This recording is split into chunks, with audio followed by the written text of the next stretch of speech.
आधुनिक मनुष्य हमारे निकटतम जीवित रिश्तेदारों और महान वानरों से मौलिक रूप से भिन्न है। हम जमीन पर रहते हैं तथा 2 पैरों पर चलते हैं और हमारा दिमाग बहुत बड़ा होता है। होमो जीनस की पहली आबादी लगभग 2.5 मिलियन वर्ष पहले अफ्रीका में उभरी थी। वे पहले से ही सीधे चलते थे, लेकिन उनका दिमाग आज के इंसानों के आकार का लगभग आधा ही था। अफ्रीका की इन शुरुआती होमो आबादी के पास आदिम वानर जैसा दिमाग था, जो कि बिल्कुल उनके विलुप्त पूर्वजों ऑस्ट्रेलोपिथेसीन की तरह था। अब सवाल यह उठता है कि सामान्य मानव मस्तिष्क का विकास कब और कैसे हुआ। दोस्तों, आगे बढ़ने से पहले हमारी आपसे विनती है कि आप हमारे चैनल को लाइक, शेयर और सब्सक्राइब अवश्य करें, जिससे कि हमारी टीम आपके लिए आदिमानव से जुड़ी सभी घटनाओं को एकत्रित करके एक वीडियो के माध्यम से आप तक पहुंचा सके। तो बिना किसी देरी के बढ़ते हैं वीडियो की ओर। दोस्तों, वैज्ञानिक विश्लेषण से पता चलता है कि आधुनिक मानव मस्तिष्क संरचनाएं केवल 1.5 से 1.7 मिलियन वर्ष पहले अफ्रीकी में होमो आबादी में उभरी थी। शोधकर्ताओं ने 1 से 2 मिलियन वर्ष पहले अफ्रीका और एशिया में रहने वाले होमो जीवाश्मों की खोपड़ी की जांच करने के लिए कंप्यूटेड टोमोग्राफी का उपयोग किया।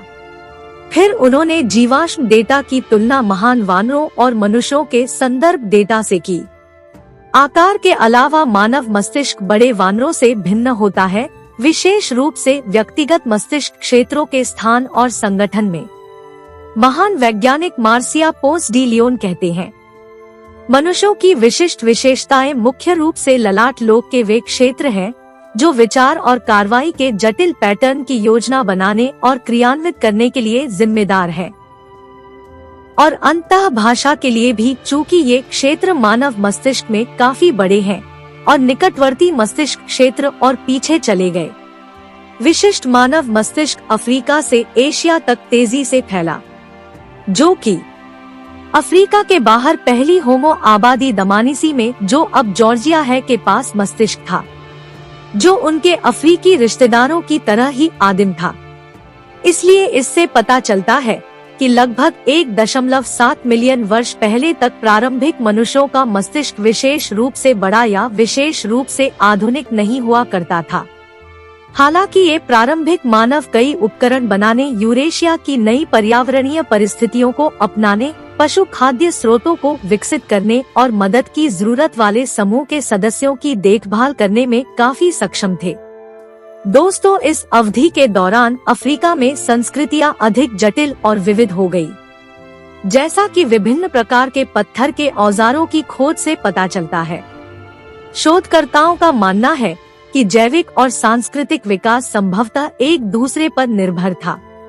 मानव विज्ञानी पोंस डी लियोन कहते हैं, संभावना है कि मानव भाषा के शुरुआती रूप भी इसी अवधि के दौरान विकसित हुए।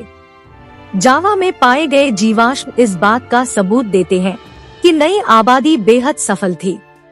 अफ्रीका में अपनी पहली उपस्थिति के कुछ ही समय बाद वे पहले ही दक्षिण पूर्व एशिया में फैल चुके थे। तो दोस्तों, आज के लिए बस इतना ही। वैसे वीडियो आपको कैसी लगी हमें कमेंट बॉक्स में अवश्य बताएं, और यदि आप चैनल पर पहली बार विजिट कर रहे हो तो चैनल को लाइक, शेयर और सब्सक्राइब अवश्य करें। तो मिलते हैं एक और नई इंटरेस्टिंग वीडियो के साथ, तब तक के लिए धन्यवाद।